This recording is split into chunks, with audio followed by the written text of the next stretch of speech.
ବାଚସ୍ପତି ମୁଖ୍ୟମନ୍ତ୍ରୀ କାଲି ପ୍ରସ୍ତାବ ଦେଇଛନ୍ତି ଯେ ଓଡ଼ିଶାରେ ଅପରାଧିକ ମାମଲା ବଢୁଛି, ତେଣୁ ୟୁପି ଗ୍ୟାଙ୍ଗଷ୍ଟର ଆଇନ ଭଳି ଓଡ଼ିଶା ଗ୍ୟାଙ୍ଗଷ୍ଟର ଆଇନ ଆଣିବା ପାଇଁ। से बाबद में माननीय मुख्यमंत्री को आमर विधानसभा उपबाचस्पति महोदय अनुरोध करिसें से बाबद में माननीय मुख्यमंत्री जमी निष्पत्ति नेबे से अनुजाई पुणी आगू आम जीवु किंतु गोटे कथा तो स्पष्ट अच्छी इंटेंशन जदि आपणकर ठीक थी फलाफल भी सब ठीक रहिबो।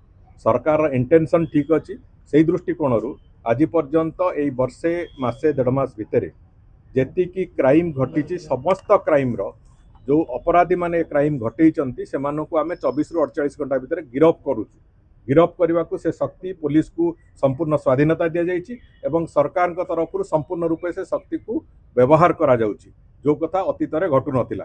तेणुक आम इंटेंशन क्लियर अच्छी जदि आहुरी कठोरतार सहित जो क्रिमिनालाइजेशन को दमन करने कथा जदि माननीय मुख्यमंत्री निष्पत्ति नियंती से निश्चित भाव में आहरी स्वागत योग्य हम। तेणुक मो कहवा कथा है जे मुख्यमंत्री जिते निष्पत्ति नेबे सेते बेले ही से संपर्क में आलोचना बीजेडी कहूची उपबाचस्पति फील कलेनी जे ओडिसा रे अपराधिक मामला बीजेडी क्या कहूची चालुणी जदि छुंची को कथा कहबो ये मो कहवा कथा है जे बीजेडी तांको समयर जो अपराधर हार जोटा सर्वाधिक थिला, जो महिला जनित अपराध को महिला मानक ऊपर आक्रमणर हार सर्वभारतीय स्तर में सबुठू उपरे थिला।